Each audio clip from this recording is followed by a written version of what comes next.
నమస్కారం. నిన్న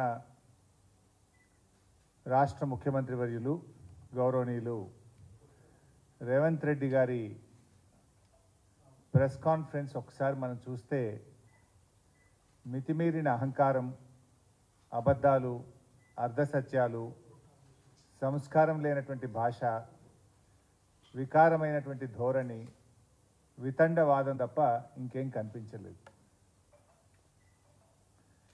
నిన్న టీవీల్లో చూసినటువంటి మేధావులు, విజ్ఞులు, తెలంగాణ ప్రజలు ఈయన మాట్లాడే భాష, ముఖ్యమంత్రి గారి యొక్క ధోరణి చూసి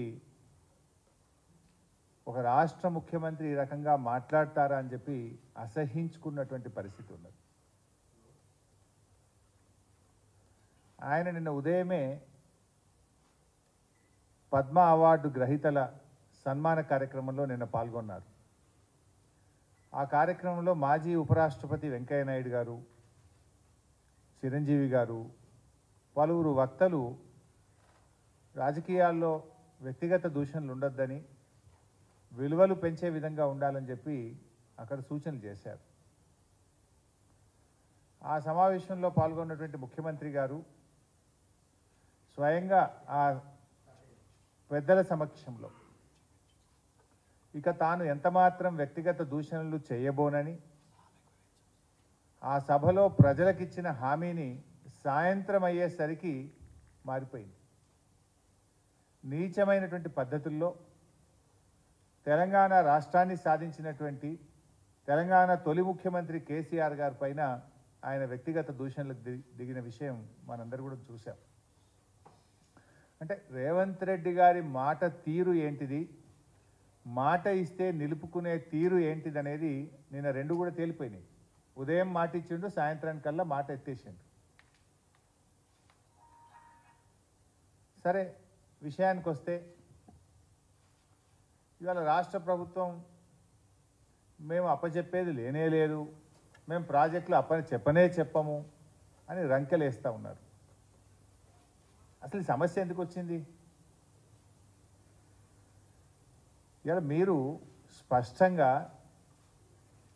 కేఆర్ఎంబి సమావేశాల్లో ప్రాజెక్టులను అప్పచెప్తూ నిర్ణయం తీసుకున్నారు. ఇవాళ నేను అన్ని ఆధారాలతో సహా మీ ముందుకు వచ్చాను. మీరు నిజంగా అప్పచెప్పకపోతే చర్చ ఎందుకు వస్తుంది? కేఆర్ఎంబి మీటింగ్లు 2 మీటింగ్లు అయినాయి. ఈ ప్రభుత్వం అధికారంలోకి వచ్చిన తర్వాత 17 జనవరి 2024 తేదీ నాడు ఢిల్లీలో జలశక్తి భవన్లో సమావేశం జరిగింది, కేఆర్ఎంబి మీటింగ్. ఆ మీటింగ్ మినిట్స్ ఈరోజు నేను సొంతగా తయారు చేయలేదు, ఇది కేంద్ర ప్రభుత్వం విడుదల చేసిన మినిట్స్. ఇది కేంద్ర ప్రభుత్వం ఇచ్చిన మినిట్స్. ఆ మినిట్సే చదువుతూ ఉన్నాను. ఆ మినిట్స్లో ఎంత స్పష్టంగా చెప్పారంటే, both the states and KRMB will discuss and finalize the protocols for handing over the Nagarjuna Sagar Dam and Srisailam Dam and all 15 prioritized component outlets to KRMB and come out with a concrete action plan in this regard within 7 days. 7 రోజుల్లోగా ఎలా అప్పచెప్పాలనేటువంటి ఒక action plan తయారు చేసుకొని మా ముందుకు వస్తారు. Both the states will hand over the 15 prioritized components outlets of Nagarjuna Sagar project and Srisailam project to KRMB within 1 month time period. ఒక్క నెల రోజుల్లోగా ఈ 15 అవుట్లెట్స్ను కేఆర్ఎంబికి అప్పచెప్పడం జరుగుతుంది. ఇది మినిట్స్ ఆఫ్ ద మీటింగ్. మూడవది, CRPF will keep a strict vigil on the dam site and will allow the engineers officials from Government of AP and Government of Telangana to enter the premises of Nagarjuna Sagar Dam only after the permission of KRMB. Telangana Andhra ఇంజనీర్లు ఎవరన్నా dam మీదకి పోవాలంటే KRMB అనుమతి తీసుకున్న తర్వాతనే CRPF పోలీసులు మిమ్మల్ని అనుమతిస్తారు. Number 4, both the states will immediately release the funds to KRMB for this financial year and the dues of yesterday's in order to enable KRMB to fulfill their statutory obligations. ఇంత స్పష్టంగా ఢిల్లీలో జరిగిన సమావేశంలో నెల రోజుల్లోగా ప్రాజెక్టులన్నీ కేంద్రానికి అప్పగిస్తారు అని చెప్పి ఇది మినిట్స్ ఆఫ్ ద మీటింగ్. ఈ మినిట్స్ వచ్చిన తర్వాత ఏం జరిగింది, తెల్లారి పొద్దున్నే పత్రికల్లో చూస్తే ఇది సాక్షి వెలుగు దినపత్రిక. ఇందులో కేఆర్ఎంబికి ఓకే చెప్తేనే శ్రీశైలంలో కరెంటు ఉత్పత్తి, నిర్వహణ బాధ్యత కేఆర్ఎంబికి ఇచ్చేందుకు ఓకే చెప్పిన అధికారులు, ఫలితంగా ఏపీకి లాభం, తెలంగాణకు నష్టం జరిగే ఛాన్స్. ఇది పత్రికలో స్పష్టంగా వచ్చింది. వచ్చిన మరుసటి రోజు 18వ తేదీ రాష్ట్ర ప్రభుత్వం ఏమైనా స్పందిస్తుందేమో నేను వెయిట్ చేసిన. ప్రభుత్వం నుంచి ఖండన లేదు, స్పందన లేదు. అదేవిధంగా ఇంకొక దినపత్రిక సాక్షి దినపత్రిక. ఇది మరుసటి రోజు 18వ తేదీ కృష్ణా జలాల హక్కుల పరిరక్షణలో ఫలించిన సీఎం జగన్ కృషి, అంటే ఆంధ్రప్రదేశ్కు మేలైందని చెప్పి, జగన్ విజయవంతంగా ఆంధ్రప్రదేశ్కు లాభం చేసిండని చెప్పి సాక్షి దినపత్రిక రాసింది. నెలలోగా ఉమ్మడి ప్రాజెక్టులు కృష్ణా బోర్డు చేతికి. ఇది అన్ని ప్రముఖ పత్రికలు స్పష్టంగా రాసినాయి. ఒకవేళ మీరు ప్రాజెక్టులు అప్పచెప్పింది నిజం కాకపోతే వెంటనే రాష్ట్ర ప్రభుత్వం స్పందించి 2వ రోజు రిజైండర్ ఇవ్వాలన్నా వద్దా, ఖండించాలన్నా వద్దా? 17వ తేదీ మీటింగ్ జరిగింది, మినిట్స్ స్పష్టంగా వచ్చినాయి. ప్రముఖ దినపత్రికలన్నీ కేఆర్ఎంబి చేతికి ప్రాజెక్టులు పోతున్నాయి, తెలంగాణకు నష్టం జరుగుతుందని, ఆంధ్రప్రదేశ్కు మేలు జరుగుతుందని, జగన్మోహన్ రెడ్డి గారు విజయం సాధించారని అన్ని పత్రికల్లో వస్తే ఈ రాష్ట్ర ప్రభుత్వంలో ఉలుకు లేదు, పలుకు లేదు, కనీసం చీమ గుట్టినట్టు కూడా లేదు. కానీ 19వ తేదీ నాడు నేను ప్రెస్ మీట్ పెట్టి ఇది ఇంత అన్యాయం జరుగుతూ ఉంటే మీరు ఏం చేస్తున్నారు అని చెప్పి నేను గట్టిగా రాష్ట్ర ప్రభుత్వాన్ని నిలదీయడం జరిగింది. అప్పుడు తేరుకున్నటువంటి ప్రభుత్వం లోలో ఈ మినిట్స్ అంతా తప్పు, మేము ఒక ఉత్తరం రాస్తున్నాం ఢిల్లీకి అని చెప్పి నేను ప్రెస్ మీట్ పెట్టినాక స్పందించి లేలే ఈ మినిట్స్లో తప్పు వచ్చింది మేము ఒప్పుకోలేదు అని చెప్పి ఢిల్లీకి ఉత్తరం రాసిండు. ఎప్పుడు రాసిండు? నేను ప్రెస్ మీట్ పెట్టిన ఈ ప్రభుత్వాన్ని కడిగితే ఆ రోజు వీళ్ళు మేల్కొన్నటువంటి పరిస్థితి. ఇది మొదటి మీటింగ్. సరే, తర్వాత ఏమైంది, మళ్ళీ కేఆర్ఎంబి సెకండ్ మీటింగ్ జరిగింది 1 ఫిబ్రవరి 2024. ఈ మీటింగ్లో 1వ తేదీ మన హైదరాబాద్లోనే జరిగింది కేఆర్ఎంబి మీటింగ్. నేను అనుకున్నా మొదటి మీటింగ్లో ఏదైనా తప్పు చేసిండ్రేమో, 2వ మీటింగ్లో సవరించుతారేమో, రాష్ట్ర ప్రయోజనాలు కాపాడతారేమో, ఇప్పటికైనా వీళ్ళు మేల్కొన్నారేమో అని మేము ఆశించినాం. ఇది నేను నా సొంత కవిత్వం కాదు బై సార్, ఇది కేఆర్ఎంబి విడుదల చేసిన minutes. What I'm reading is minutes of the KRMB meeting. ఈ 2వ మీటింగ్లో ఒకసారి మీకు చదివి వినిపిస్తాను.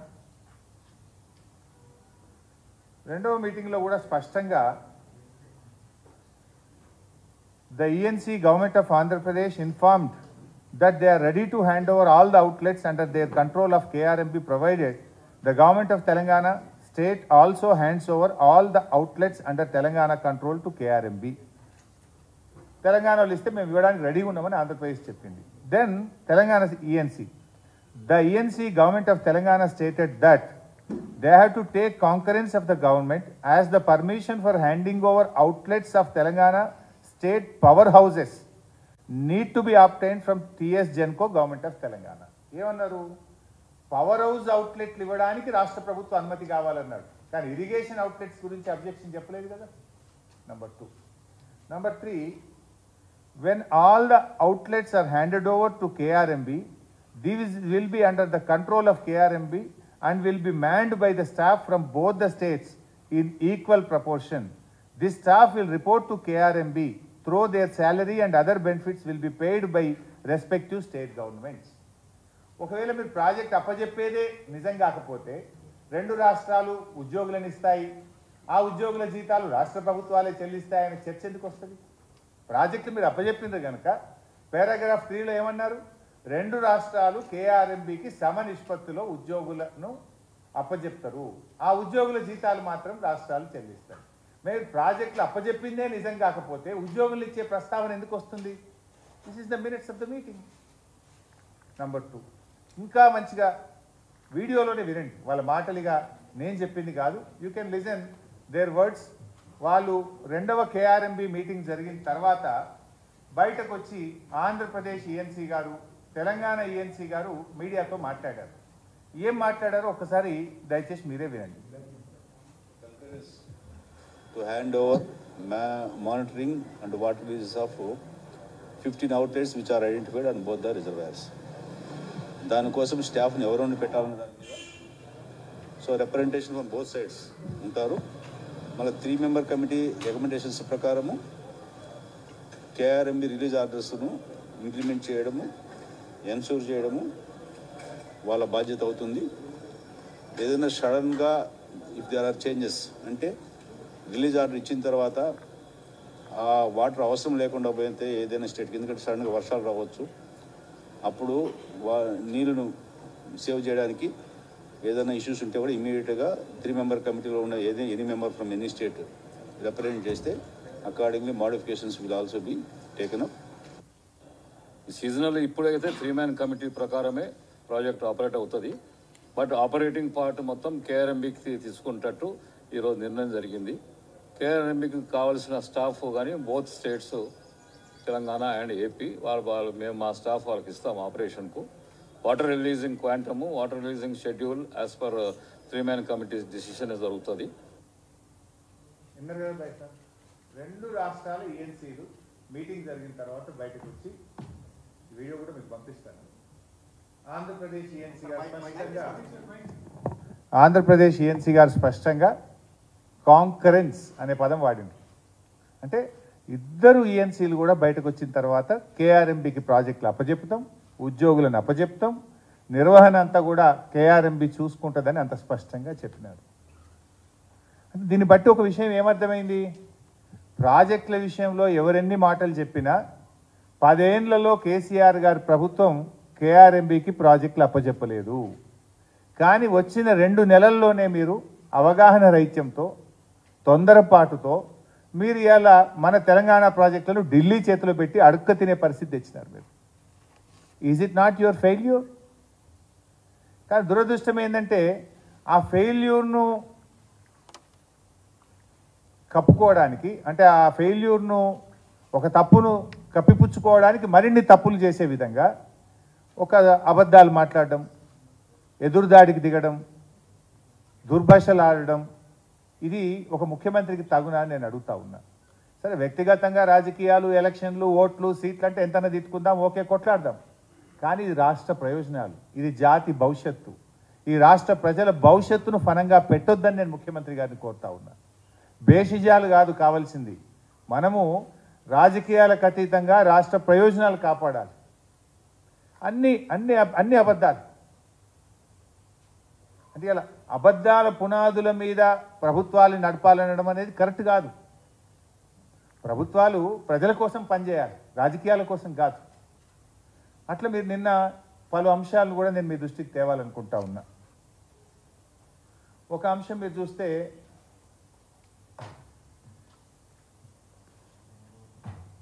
వారు ఇది ఈనాడు దినపత్రిక, ఇందులో మీరు చూస్తే ఒకసారి ఫ్రంట్ పేజ్లోనే ఈనాడు పత్రిక రాసింది, 2022 మే 27న జరిగిన 16వ కృష్ణా బోర్డు సమావేశంలో ఎజెండా 16.7 అంశం కింద ప్రాజెక్టు కాంపోనెంట్లు అప్పగించడానికి అభ్యంతరం లేదని చెప్పారు. 2023 మే 19న 17వ కృష్ణా బోర్డు సమావేశంలో ప్రాజెక్టులు అప్పగిస్తామని అంగీకరించారు మీరు రాశారు. Now I will read out. First 16వ కృష్ణా బోర్డు మీటింగ్, ఇది 16వ కేఆర్ఎంబి మీటింగ్ యొక్క మినిట్స్.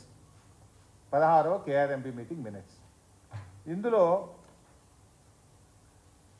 మీరేమన్నారు, 16వ కేఆర్ఎంబిలో 16.7 పారాగ్రాఫ్ 16.7లో ప్రాజెక్ట్ అప్పగించడానికి అభ్యంతరం లేదని చెప్పారు అన్నారు. ఇది item number 16.7. I'm reading out, మీకు కాపీ కూడా ఇస్తాను. Presenting the agenda item, member KRMB briefed about board's consensus decision taken on its 15th meeting for handing over 15 direct outlets of Srisailam and Nagarjuna Sagar projects by respective states to the KRMB, while matching government orders for transfer of 2 components of Srisailam and 7 components of Nagarjuna Sagar by Telangana were still awaited. Andhra Pradesh ఒప్పుకున్నది, కానీ తెలంగాణ రాష్ట్ర ప్రభుత్వం మరి శ్రీశైలం మీద ఉన్న 2, సాగర్ మీద ఉన్నటువంటి 7 కాంపోనెంట్స్ను transfer చేసే విషయంలో ఇంకా ఉత్తర్వులు ఇవ్వలేదు. తెలంగాణ ప్రభుత్వం యొక్క ఆర్డర్స్ ఆర్ స్టిల్ అవైటెడ్. ఇందులోనే ఇంకా స్పష్టంగా కూడా చెప్పారు, ఇంకో దగ్గర తొందరగా ఇవ్వండి అని కూడా వాళ్ళు మనం రిక్వెస్ట్ చేస్తూ చెప్పినారు. అంటే ఇక్కడ ఎక్కడ కూడా ముఖ్యమంత్రి గారు చెప్పినట్టు 16వ కేఆర్ఎంబి మీటింగ్లో తెలంగాణ ప్రభుత్వం ఒప్పుకున్నదని ఎక్కడ చెప్పలే. ఇందులో ఆంధ్రప్రదేశ్ ఒప్పుకున్నది, తెలంగాణ ప్రభుత్వం యొక్క నిర్ణయం ఇంకా పెండింగ్లో ఉంది అనేటువంటి విషయాన్ని మీరు చెప్పిన పారాగ్రాఫ్లోనే స్పష్టంగా చెప్పారు. నెక్స్ట్ మీరు ఇందులోనే ఇంకో పారాగ్రాఫ్ ఇందులోనే ఏమన్నారంటే, మీరు మే 19, 17వ కృష్ణా బోర్డు సమావేశంలో ప్రాజెక్టులు అప్పగిస్తామని అంగీకరించారు అన్నారు. ఇది మేలో జరిగిన 17వ కృష్ణా బోర్డు మీటింగ్ యొక్క మినిట్స్.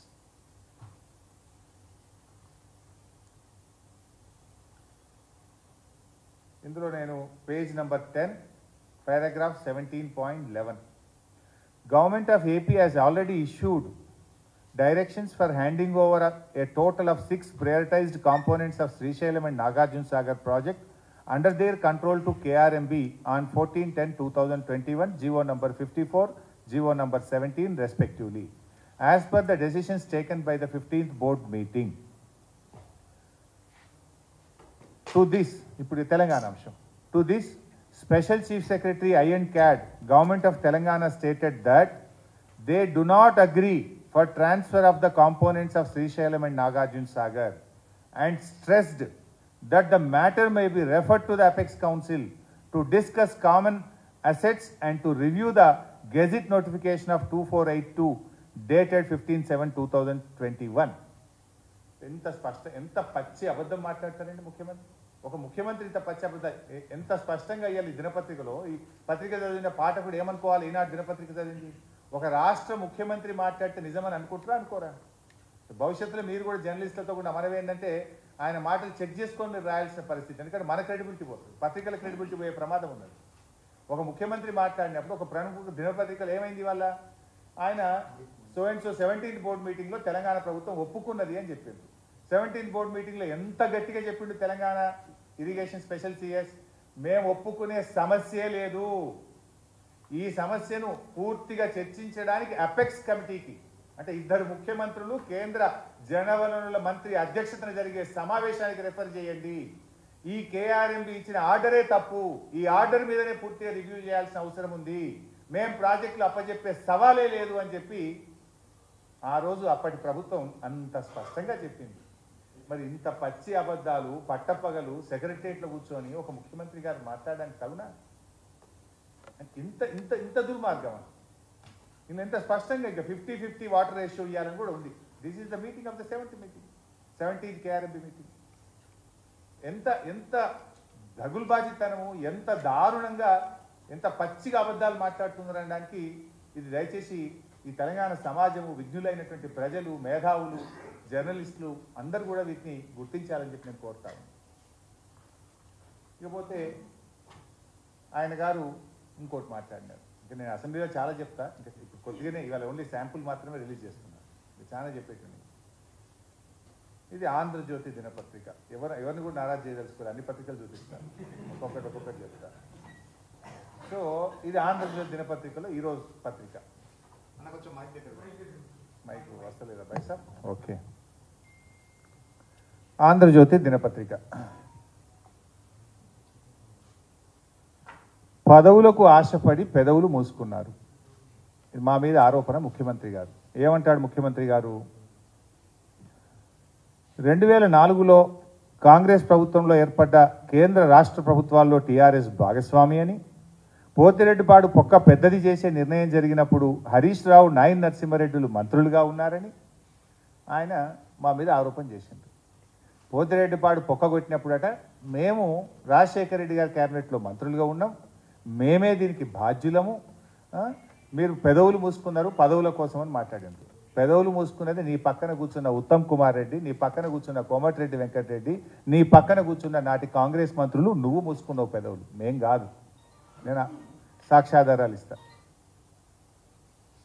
ఎంత దుర్మార్గం అంటే బడగాల్చి మీద చేసుడు. మేము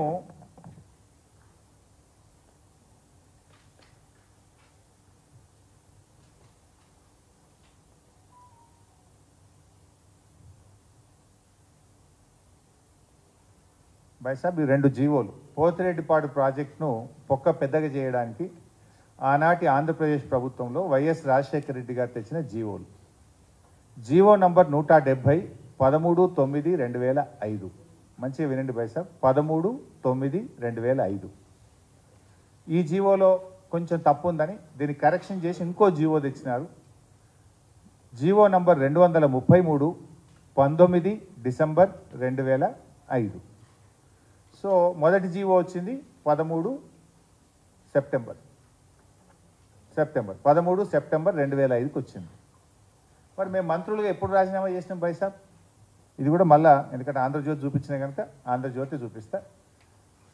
కాంగ్రెస్ సంకీర్ణంతో టీఆర్ఎస్ తెగదెంపులు. ఇది ఏ రోజు పత్రిక? జూలై 5, అంటే జూలై 4వ తేదీ, జూలై 4, 2005. జూలై నెలలోనే మేము ఆనాటి కాంగ్రెస్ ప్రభుత్వం తెలంగాణకు అన్యాయం చేస్తుందని గడ్డిపోచల్లాగా మా పదవులు వదులుకొని బయటకు వచ్చింది మేము. ఆ రోజు మేము ఏ అంశాల మీద రాజీనామా చేసినాం? ఇక్కడనే ఉంది పక్కన.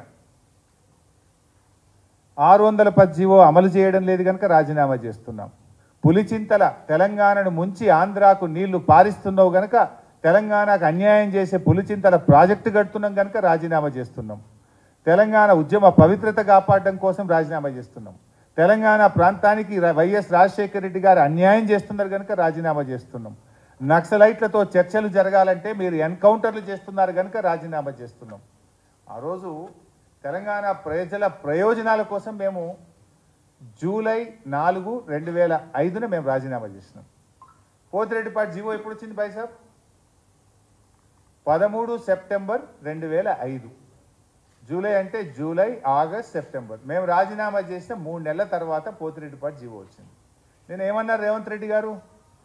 పోతిరెడ్డిపాడు పొక్కగొట్టేటప్పుడు హరీష్ రావు, నాయన నరసింహారెడ్డి మంత్రులుగా ఉన్నారు అన్నాడు. నేను పాపం ఆయనకు ఆ స్క్రిప్ట్ రైటర్లు, డైలాగ్ రైటర్లు సరిగా లేనట్టున్నారు. కొంచెం బ్యాక్ ఆఫీస్ సరి చేసుకోవాలి ఆయన. ఏమవుతుంది ఇప్పుడు? ఆయన విలువ తగ్గుద్దా, నా విలువ తగ్గుద్దా? ప్రజలు ఏమనుకోవాలి రేపు? ఇంత పచ్చి అబద్ధాలు మాట్లాడొచ్చునా? మేము అప్పటికే 3 నెలల ముందే మా మంత్రి పదవులను తెలంగాణ ప్రజల కోసం, తెలంగాణ ఉద్యమం కోసం ఏడాది కాలంలోనే పదవులు వదులుకున్న చరిత్ర మాది. పదవుల కోసం పెదవులు మూసుకున్నది, పదవుల కోసం పార్టీలు మారిన చరిత్ర నీకు, నీ మంత్రివర్గ సభ్యులకు ఉన్నది, మాకు లేదు. నువ్వు మమ్మల్ని మాట్లాడినప్పుడు డెఫినెట్గా మేము సమాధానం చెప్పాలి కదా. ఇప్పుడు ఎవడు పెదవులు మూసుకున్నాడు? పదవుల కోసం అమ్ముడు పోయినోడేవాడు? పదవుల కోసం పార్టీలు మారినోడేవాడు? పదవుల కోసం ప్రజల కోసం త్యాగాలు చేసినోడేవాడు? అర్థమవుతలేదా ప్రజలకు? అంతేకాదు, ఇది అసెంబ్లీ, ఆంధ్రప్రదేశ్ లెజిస్లేటివ్ అసెంబ్లీ సోమవారం అక్టోబర్ 3, 2005. ఆయన నిన్న మాట్లాడతాడు, ఓ మా పీజేఆర్ గారు కొట్లాడారు. Yes, I agree. ఒకే ఒక్కడు కొట్లాడిండు పీజేఆర్. మీరందరూ పెదవులు మూసుకున్నారు. నువ్వు తెలుగుదేశంలో ఉన్నావు, మిగతా నీ క్యాబినెట్ సహచరులంతా కాంగ్రెస్ పార్టీలో ఉండి పెదవులు మూసుకున్నారు. కొట్లాడింది మేము. మాతో పాటు గొంతు కలిపినోడు ఆనాడు కాంగ్రెస్ పార్టీలో ఒక్కడే. కానీ ఆయన ఏ రకంగా మాట్లాడినా మేము మంత్రులుగా ఉండి మేము పెదవులు మంత్రులుగా మేము లేము. అంతకు 3 నెలల ముందే రాజీనామా చేసినాం. రాజీనామా చేసి ఊరుకోలే మేము. అసెంబ్లీలో పేగులు దగ్గరదాకా కొట్లాడినాం. అడ్జర్న్మెంట్ మోషన్ ఇచ్చినాం. I read out the adjournment motion. ఇది అసెంబ్లీ రికార్డు, అసెంబ్లీ నుంచి తెచ్చిందే కాపీ, నా సొంత కవిత్వం కాదు. This is in the record of assembly, మీరు చెక్ చేసుకోండి. అక్టోబర్ 3, 2005 మేము అడ్జర్న్మెంట్ మోషన్ ఇచ్చాం. అప్పుడు మా సభానాయకుడు డాక్టర్ విజయరామారావు గారు, I will read out.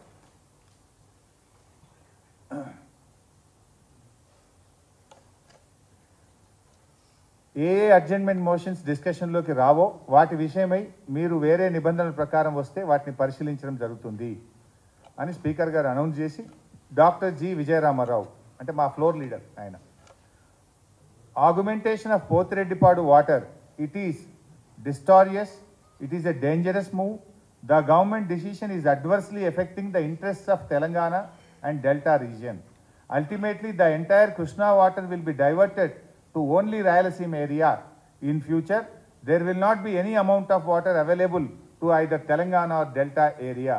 This is a highly dangerous move and it is affecting the interests of Telangana people. అని ఆ రోజు మేము అసెంబ్లీలో అడ్జర్న్మెంట్ మోషన్ ఇచ్చి అసెంబ్లీని స్తంభింపజేసినాం.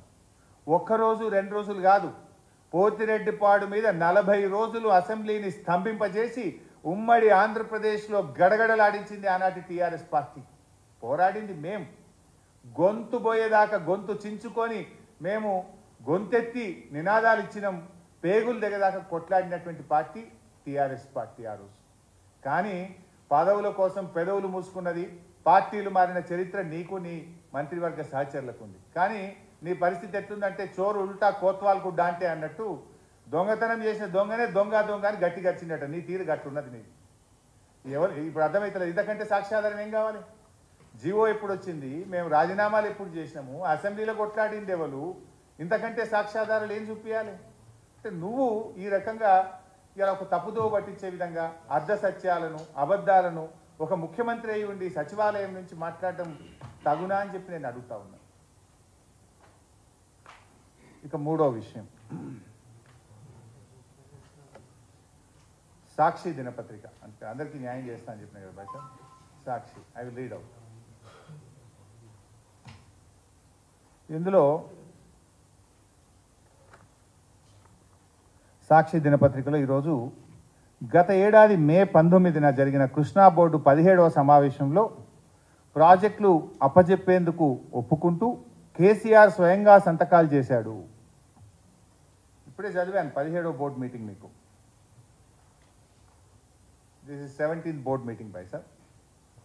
ఇందులో సరే మొదలేమో అప్పజెప్పడానికి నిర్ణయం అయింది, దాని మీద కేసీఆర్ సంతకం పెట్టిండు అన్నాడు. సరే ఇందాక నేను చదివిన అప్పజెప్పడానికి నిర్ణయం కాలేదు, అప్పజెప్పకుండా తెలంగాణ నుంచి ఆ రోజు హాజరైనటువంటి స్పెషల్ చీఫ్ సెక్రటరీ గారు పేరా నంబర్ 17.11లో ఏం చెప్పారో చెప్పాను నేను, మళ్ళీ చదువుతాను.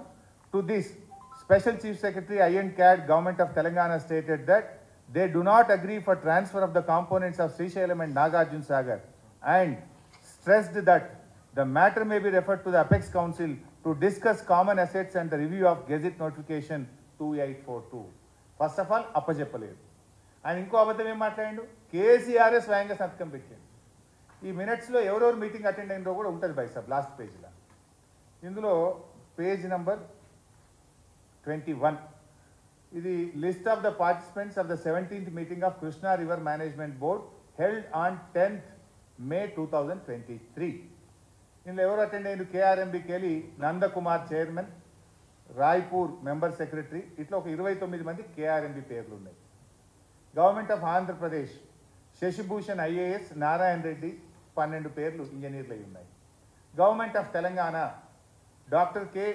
Doctor Rajat Kumar IAS special chief secretary, C Muralidhar ENC, Mohan Kumar chief engineer, ఇట్లా 29 మంది తెలంగాణకి వెళ్ళి ఎవరెవరు పాల్గొన్నారో ఇంట్లో ఉన్నారు. కేసీఆర్ మీటింగ్కే పోలే, మీటింగ్లో ఎవరు పాల్గొన్నారో ఇంట్లో ఉన్నది. ఈ ముఖ్యమంత్రి కేసీఆర్ సంతకం పెట్టిండని పచ్చబద్దాలు మాట్లాడితే ఇంతకంటే జూటాకోరు ముఖ్యమంత్రి ఇంకోళ్ళు ఉంటారా? అబద్ధాలు ఆడడానికి కూడా హద్దు పద్దు ఉంటుందండి. ఇట్లా అబద్ధాలు ఆడండి. మీటింగ్లో ఎవరు పాల్గొన్నారో ఉన్నారు కదా. ఆయన గారు అంటాడు కేసీఆర్ సంతకం పెట్టిండు అంటాడు. ఇది సాక్షి దినపత్రికలో వచ్చిన దాని మీద మీకు చెప్పే ప్రయత్నం చేస్తా ఉన్నా. ఇక వెలుగు దినపత్రిక.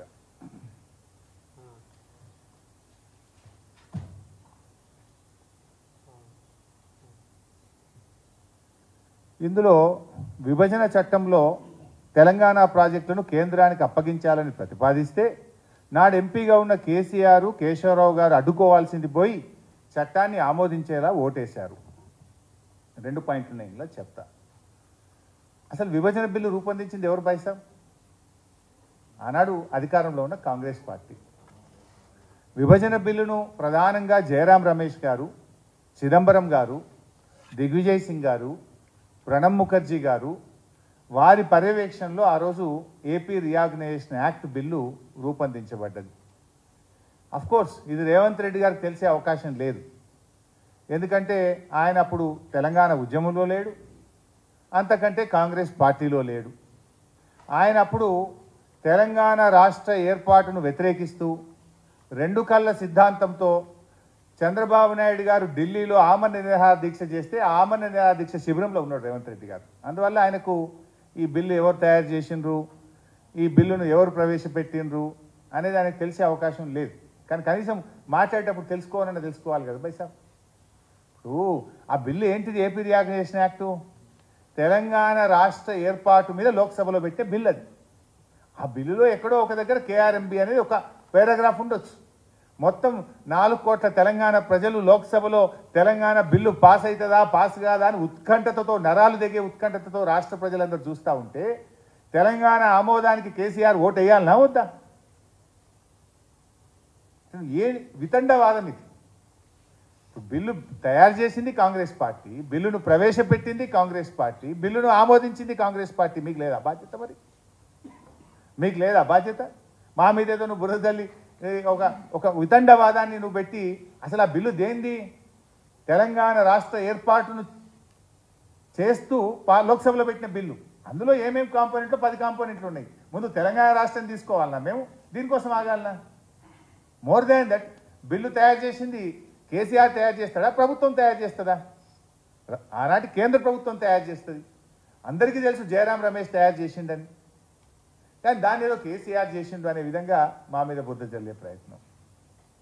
రాయలసీమ లిఫ్ట్ మీద కూడా కేసీఆర్ గారు స్పందించలేదు. అసలు రాయలసీమ లిఫ్ట్ గురించి మొట్టమొదటి స్పందించిందే బీఆర్ఎస్ ప్రభుత్వం కదా.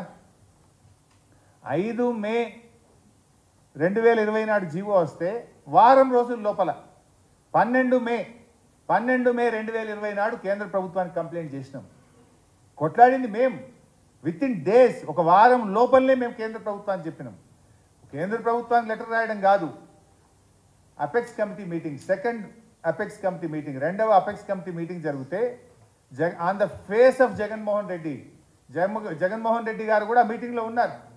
ఆ మీటింగ్కు చైర్మన్గా గౌరవనీయులు షెకావత్ గారు కేంద్ర జలవనరుల మంత్రి ఉంటే, మెంబర్లుగా తెలంగాణ ముఖ్యమంత్రిగా కేసీఆర్, ఆంధ్రప్రదేశ్ ముఖ్యమంత్రిగా జగన్ గారు ఉన్నారు. ఆ మీటింగ్లోనే on the face of the Jagan ఆ రోజు రెండవ అపెక్స్ కమిటీ మీటింగ్లో కేసీఆర్ గారు స్పష్టంగా చెప్పారు. ఇది రెండవ అపెక్స్ కమిటీ యొక్క minutes, 22 October 2020, New Delhi. Andhra Pradesh stated Rayalaseema lift irrigation and Pothiredipaadu expansion on river Krishna, for which Telangana has objected. స్పష్టంగా తెలంగాణ ప్రభుత్వం ఆబ్జెక్ట్ చేసింది. కేసీఆర్ గారు స్వయంగా ఆ మీటింగ్లో అబ్జెక్షన్ తెలియజేసినారు. అసలు రాయలసీమ లిఫ్ట్ని ఆపిందే మేము కదా. ఈరోజు గ్రీన్ ట్రిబ్యునల్కి వెళ్ళి ఇవాళ స్టే తెచ్చింది ఎవరు? మేము పోరాటం చేసి ఆ రాయలసీమ లిఫ్ట్ మీద ఇవాళ స్టే తీసుకొచ్చినాం మేము. కానీ నువ్వు దాన్ని మర్చిపోయి మా మీద ఏదో బుద్ధి జల్లే విధంగా మాట్లాడేటువంటి ప్రయత్నం. ఇప్పుడు ఇదే వెలుగు దినపత్రికలో ఒక మాట రాశారు, ఉద్యమాలు చేస్తే చెప్పుతో కొట్టండి. ఏమన్నారు? ఉద్యమాలని ముందుకు వస్తే జనం చెప్పులతో కొడతారు. ఇప్పుడు ఎవరిని కొట్టాలి చెప్పులతో అని చెప్పిగా? ప్రాజెక్టులు ఇచ్చింది ఎవరు? వీడియో సాక్షి చూపించినాయి కదా. ప్రాజెక్టులు ఇవాళ కేఆర్ఎంబీకి అప్పచెప్పే ప్రయత్నం ఎవరు చేసిండ్రు? మినిట్స్ ఆఫ్ ద మీటింగ్ ఏం చెప్తుంది? మీటింగ్ అయిన తర్వాత ఈఎన్సీలు బయటకు వచ్చి ఏం చెప్పిండ్రు? ఇప్పుడు ఎవరిని జనం చెప్తూ కొట్టాలి? రేవంత్ రెడ్డి గారు మాకు మాట్లాడరాదా? కానీ మాకు సంస్కారం ఉంది. స్టిల్ మేము సంస్కారంగానే మాట్లాడాలనుకుంటున్నాం. మీరు సంస్కారం తప్పినా, మీరు నోరు జారినా, మీరు మమ్మల్ని రెచ్చగొట్టినా మేము రెచ్చగొప్పదలుచుకోలేదు. మేము సమాధానం చెప్తాం. తెలంగాణ ప్రజల పక్షాన మేము పోరాటం చేస్తాం. ప్రజల కోసం మేము నిలబడతాం. డెఫినెట్గా నీ 420 హామీల గురించి ప్రశ్నిస్తాం. ఈ తెలంగాణ హక్కులు, తెలంగాణ ప్రయోజనాలను కాపాడడం కోసం కూడా, ఎందుకంటే మా పుట్టుకనే తెలంగాణ, మేము పుట్టిందే తెలంగాణ రాష్ట్ర సాధన కోసం, మా ప్రయత్నమే తెలంగాణ ఉంటుంది. అందువల్ల మేము ఎక్కడ కూడా కాంప్రమైజ్ కాం. మేము అధికార పక్షమైనా, మేము ప్రతిపక్షంలో ఉన్నా మాదంతా ప్రజల పక్షమే. మేము ప్రజల పక్షానే పోరాడతాం, తెలంగాణ హక్కుల కోసమే పోరాడతాం మేము. ఇకపోతే గౌరవనీయులు ఉత్తమ్ కుమార్ రెడ్డి గారు, నిన్న ఉత్తమ్ కుమార్ రెడ్డి గారు మాట్లాడుతూ అసలు ఆంధ్రప్రదేశే మంచిగా ఉండేనట్టు ఆయనకు. ఆంధ్రప్రదేశ్లో ఉన్నప్పుడే తెలంగాణకు నీటి పంపకాల్లో అన్యాయం జరగలేదు అని చెప్పి ఆయన ఉత్తమ్ కుమార్ రెడ్డి గారు మాట్లాడితే, అసలు తెలంగాణ ఉద్యమానికి కారణమే నీళ్లు కదా. నిజంగా మీరు అన్యాయం చేయకపోతే ఉద్యమం ఎందుకు పుడుతుండే? అంటే ఆయన ఉత్తమ్ కుమార్ రెడ్డి గారు మొత్తం తెలంగాణ ఉద్యమాన్ని, తెలంగాణ అమరుల త్యాగాలను, జయశంకర్ గారు లాంటి మేధావులను కూడా కించపరిచే విధంగా, తప్పుపట్టే విధంగా నిన్న ఉత్తమ్ కుమార్ రెడ్డి గారి వ్యాఖ్యలు ఉన్నాయి. ఇప్పుడు తెలంగాణ ఉద్యమంలో ఆ రోజు కేసీఆర్ పోరాడుతుంటే మీరు ఎక్కడున్నారు ఉత్తమ్ కుమార్ రెడ్డి గారు? మీరు వైఎస్ రాజశేఖర రెడ్డి గారితో ఉన్నారు, మీరు కిరణ్ కుమార్ రెడ్డి గారితో ఉన్నారు. మీరు ఆ రోజు నల్గొండ జిల్లాను ముంచి ఆంధ్ర ప్రాంతానికి నిలిచే పులిచింతల ప్రాజెక్టును పోలీస్ పహారాలో దగ్గరుండి కట్టించే పనిలో ఉన్నారు ఉత్తమ్ కుమార్ రెడ్డి గారు. ఎవరు తెలంగాణ ప్రయోజనాలు కాపాడిందో తెలియదా ఈ రాష్ట్ర ప్రజలకు? మీ పాలనలో జరిగిన అన్యాయాలను, నీటిపారుదల రంగంలో జరిగిన అన్యాయాలను కేసీఆర్ గారు సరిచేసిండ్రు. ఇన్ఫ్యాక్ట్ చెప్పాలంటే మీరు ఆనాడు తెలంగాణ నీళ్లను ఆంధ్రాకు మళ్లించే ప్రయత్నం చేస్తే కేసీఆర్ గారు దాన్ని సవరించి తెలంగాణ పంట పొలాల్లోకి మళ్లించే ప్రయత్నం చేసినారు. సో ఆ రకంగా ఇలా వాస్తవాలు ప్రజలు గమనిస్తూ ఉన్నారు. నేను ఒకటే ఈ ప్రభుత్వానికి చెప్పదలుచుకుంది, ఇంకా మిగతా చాలా విషయాలు ఉన్నాయి కానీ అవన్నీ నేను అసెంబ్లీలో తప్పకుండా మేము కూడా ప్రిపేర్ అయ్యి వస్తాం. నిన్న ఇప్పుడు ఒక ముఖ్యమంత్రి గారు మాట్లాడితే, ఒక ప్రభుత్వం మాట్లాడితే గాయగత్తర చేసుడు కాదు.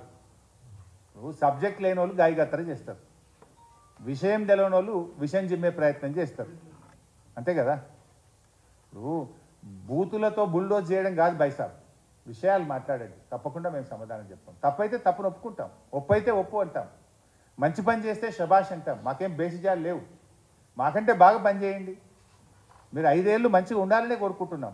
420 హామీలను చెప్పిన సమయానికి చెప్పిన విధంగా మీరు అమలు చేయాలని మేము కోరుకుంటా ఉన్నాం. మాకేమి మీరు ఫెయిల్ కావాలని కూడా మేము కోరుకుంటలేం, ప్రజలకు మేలు కావాలని కోరుకుంటున్నాం. మీరు ఇచ్చిన హామీలన్నీ అమలు కావాలని మేము కోరుకుంటా ఉన్నాం. కానీ ఇట్లా పట్టపగలు పచ్చి అబద్ధాలు మాట్లాడు, అబద్ధాల పునాదుల మీద మీరు ప్రభుత్వాన్ని నడిపిస్తామంటే మాత్రం మేము ఊరుకోం. డెఫినెట్లీ మేము తగిన సమాధానం చెప్తాం. మీరు నోరు బారేసుకోవచ్చు, మేము బారేసుకోం. ఇప్పుడు కానీ నేను ఒక పాయింట్ చెప్పదలుచుకుని అంటే, నిన్న రేవంత్ రెడ్డి గారు సరిగ్గా ప్రిపేర్ కాలే. ప్రిపేర్ అయితే ఇప్పుడు అడ్డంగా దొరికిపోయి నేను ఒక్కొక్క ఆధారాలతో సహా పెట్టి మీకు కనీసం అసెంబ్లీ కన్నా మంచిగా ప్రిపేర్ అయ్యి రండి. మేము కూడా ప్రిపేర్ అయ్యి వస్తాం. అసెంబ్లీ వేదికగా ఎవరు మంచో ఎవరు చెడో, ఏది నిజమో ఏది అబద్ధమో అసెంబ్లీ సాక్షిగా మాట్లాడుకుందాం. బాగా ప్రిపేర్ అయ్యి రండి, మీ స్క్రిప్ట్ రైటర్లను మార్చుకోండి. మంచిగా ప్రిపేర్ అయ్యి వస్తే మేము కూడా ప్రిపేర్ అయ్యి వస్తాం. మీరు ఏ డేట్ పెడతారో పెట్టండి. అన్ని రకాల చర్చలకు ఎన్ని గంటలైనా మాట్లాడడానికి మేము సిద్ధం. కానీ ఒకటే విషయం, పోయినసారి ఏమైంది మీరు చూసింది బైసాబ్, ఇట్లే డైలాగులు కొట్టారు. అసెంబ్లీలో ఎంతైనా మాట్లాడదామన్నారు, మా మైక్ వేయాలి, మీరు చూడలేదా? లాస్ట్కు స్పీకర్కి నేను దండం పెట్టాల్సిన పరిస్థితి వచ్చింది. మన వైట్ పేపర్ మీద మీరు మాకు చర్చకు అవకాశం ఇవ్వకుండా, కనీసం క్లారిఫికేషన్ కూడా అవకాశం ఇవ్వకుండా హౌస్ అడ్జెంట్ చేసుకొని ఎవరు పారిపోయిందో రాష్ట్ర ప్రజలు చూడలేదా? ఇప్పుడు కూడా ఎన్ని గంటల్లో మాట్లాడతాం, మైక్ కట్ చేయమన్నారు కదా. Please don't cut our mike, ఇవ్వండి, మైక్ ఇవ్వండి, తప్పకుండా మేము సమాధానం చెప్తాం. మేము అన్ని విషయాలు చెప్తాం. కానీ మేము రాజకీయాల కంటే రాష్ట్ర ప్రయోజనాలకు మేము ప్రాధాన్యత ఇస్తాం. కానీ ఇచ్చిన మాట మీరు నిలబడండి, మంచిగా ప్రిపేర్ అయ్యి రండి, మేము కూడా ప్రిపేర్ అయ్యి వస్తాం. శాసనసభ సాక్షిగా వేదికగా అన్ని విషయాలు మాట్లాడుకుందాం. అంతిమంగా ఈ రాష్ట్ర ప్రయోజనాలు కాపాడడం కోసం అందరం కలిసే ఉందాం. మీరు అఖిలపక్షం తీసుకుపోతారా? ఇప్పుడు తీసుకుపోయి ఢిల్లీకి వస్తాం మీ వెంబడి. మేము అఖిలపక్షాన్ని ఇప్పుడు మేము మా ఎంపీలు గౌరవనీయులు కేశవరావు గారు, నామా నాగేశ్వరరావు గారు ఢిల్లీలో కేంద్ర జలవనరుల మంత్రిని కలిసి ఈ ప్రాజెక్టులు కేఆర్ఎంబీకి తీసుకోవద్దు, దయచేసి దీన్ని ఆపండి అని చెప్పి వెళ్ళి కలిశారు. ఆయన ఏమన్నాడు గజేంద్ర సింగ్ షెకావత్ గారు? ఇట్ ఈస్ ఓవర్ అండి, the matter is closed, already కేఆర్ఎంబీకి హ్యాండ్ ఓవర్ అయిపోయింది, there is no more discussion అన్నాడు ఆయన. There is no more discussion అన్నాడు. మరి వీళ్ళు ఏమంటుండ్రు? మేము అప్పచెప్పే సవాలే లేదంటుండ్రు. ఈఎన్సీలు బయటకు వచ్చేమో అప్పచెప్పినమంటారు, మినిట్స్ ఆఫ్ ద మీటింగ్లోనేమో అప్పచెప్పినట్టు స్పష్టంగా వస్తుంది. ఢిల్లీలో మా ఎంపీలు పోయి ఇది అన్యాయం తెలంగాణకు మొర్రో అంటే ఇది ద మ్యాటర్ ఈజ్ క్లోజ్డ్, ఇది అయిపోయిందండి, దాని గురించి చర్చే లేదు అని కేంద్ర మంత్రి అంటాడు. ఇప్పుడు ఏది నిజమో ప్రజలకు అర్థమవుతలేదా? ఇప్పటికైనా బేసిజాలకు వద్దు, ఇప్పటికైనా రాష్ట్ర ప్రయోజనాలు కాపాడడానికి ముందుకు రావాలని, బేషరతుగా తప్పు జరిగితే రాష్ట్ర ప్రజలకు క్షమాపణ చెప్పాలని చెప్పి, రాష్ట్ర ప్రయోజనాలు కాపాడడానికి ముందుకు రావాలని చెప్పి నేను డిమాండ్ చేస్తున్నాను. Thank you.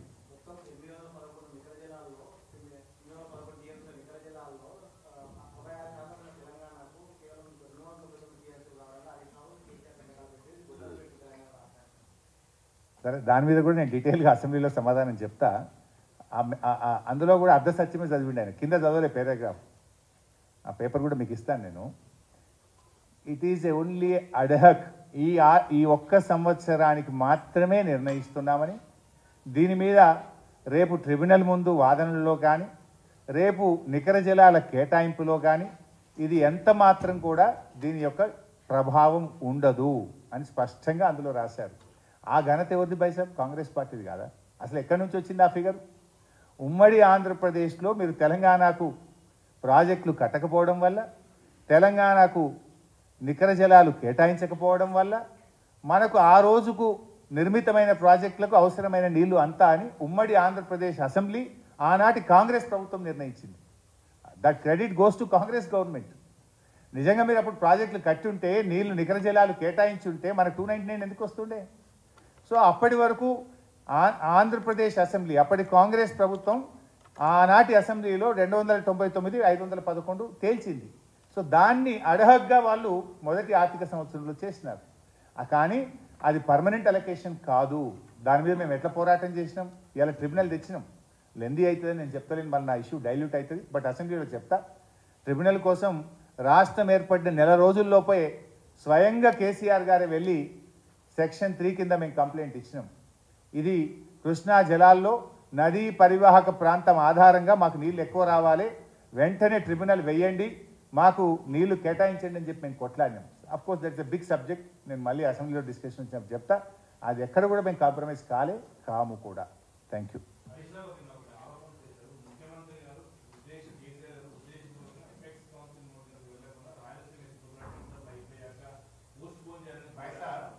Apex council meeting ఎందుకు వచ్చింది? ఇప్పుడే చెప్పినా కదా నేను. జీవో వచ్చిన వారం రోజుల్లోపు కంప్లైంట్ చేసింది మేము, ట్రిబ్యునల్కి వెళ్ళి స్టే తెచ్చింది మేము, ఎపెక్స్ కమిటీ మీటింగ్ పెట్టి దీన్ని వెంటనే ఆపాలని చెప్పింది మేము, ఎపెక్స్ కమిటీ మీటింగ్లో ఆర్గ్యుమెంట్ చేసి దాన్ని ఆపించింది మేము.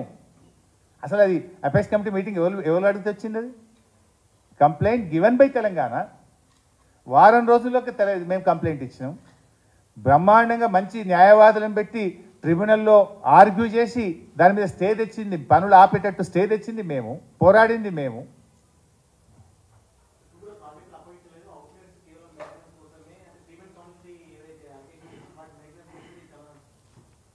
బాయ్ సాబ్ వీడియోలు చూసినావు కదా, అంత మంచిగా 2 ఈఎన్సీలు మాట్లాడిన వీడియో చూసినావు, ఢిల్లీలో కేంద్ర జనవనరుల మంత్రి చెప్పిన మాటలు విన్నాము.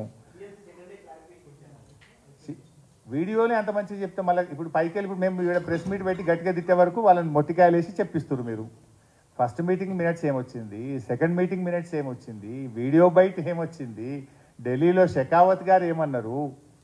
అసలు ఇంకోటి బాయ్ సాబ్, ఇక మాట్లాడితే చాలా ఉంటుంది కానీ ఇవాళ శ్రీశైలం ప్రాజెక్ట్ ఏమో ఆంధ్రప్రదేశ్కి ఇచ్చారు, అప్పుడు నాగార్జున సాగర్ తెలంగాణ కంట్రోల్కి ఇచ్చారు. ఇప్పుడు శ్రీశైలం ప్రాజెక్ట్ ఏమో మొత్తం ఆంధ్రప్రదేశ్ పోలీస్ పహారాలో, ఆంధ్రప్రదేశ్ ప్రభుత్వ ఆధీనంలో ఈరోజు ఉన్నది. నాగార్జున సాగర్ ఎవరి పహారాలు ఉంది బాయ్ సాబ్? సిఆర్పిఎఫ్ పహారాలో ఉంది. మీ ప్రభుత్వం వచ్చి 2 నెలలు అయింది, నువ్వు వెంటనే దాన్ని తెలంగాణ ప్రభుత్వ ఆధీనంలోకి తేవద్దాను? అది ఎప్పుడు జరిగింది ఇన్సిడెంటు? పోలింగ్ డే జరిగింది. పోలింగ్ జరిగేటప్పుడు ఆపద్ధర్మ ముఖ్యమంత్రిగా కేసీఆర్ ఉంటాడు కదా, అప్పుడు ఉండేదంతా ఎలక్షన్ కమిషను గవర్నర్ గారి ఆధీనంలో రాష్ట్ర ప్రభుత్వం ఉంటుంది. వీఆర్ ఓన్లీ ఆపద్ధర్మ ముఖ్యమంత్రి. అది on the day of polling. ఆ రోజు ఏం మాట్లాడినా రాజకీయాలు అవుతాయి. సడన్గా జరిగింది. ఓకే, పోలింగ్ జరిగిన తర్వాత మీరు గెలిచారు, మీ ప్రభుత్వం అధికారంలోకి వచ్చింది. 2 నెలలు అయింది కదా, మీరు కేంద్ర మంత్రిని కలిసి వచ్చింది కదా. మరి శ్రీశైలం ఆంధ్రప్రదేశ్ పోలీసుల పహారాలో ఆంధ్రప్రదేశ్ ప్రభుత్వ ఆధీనంలో ఉంటే నాగార్జున సాగర్ వెంటనే తెలంగాణ ప్రభుత్వ ఆధీనంలోకి తేవాల్సిన బాధ్యత మీ మీద లేదా? మొన్న మీరు ఎక్కడో పత్రికలోనే చదివిన నేను, తెలంగాణ ఇంజనీర్లు నీటి విడుదల కోసం పోతే సిఆర్పిఎఫ్ పోలీసు వాళ్ళు ఆపేసిందని చెప్పి రాసింది వెలుగు దినపత్రికను, ఆంధ్రజ్యోతిలో చదివిన నేను. తెలంగాణ పోలీసులను మన ఆధీనంలో ఉన్న మన నాగార్జున సాగర్ ప్రాజెక్ట్ మీద పోకుండా ఆపిండ్రు. మరి what is that you are doing? 2 నెలల నుంచి మీరు ఏం చేస్తున్నారు? వెంటనే ఇప్పుడు ఆంధ్రప్రదేశ్ మరి సిఆర్పిఎఫ్ లేదు కదా, ఆంధ్రప్రదేశ్ ఆధీనంలో ఉన్న శ్రీశైలం సిఆర్పిఎఫ్ పరిధికి పోలేదు కదా, నీది ఎట్లా పోతుంది? నువ్వు వెంటనే నీ రాష్ట్ర ప్రభుత్వ ఆధీనంలోకి తెచ్చుకునే బాధ్యత మీ మీద లేదా? Is it not your failure? Thank you.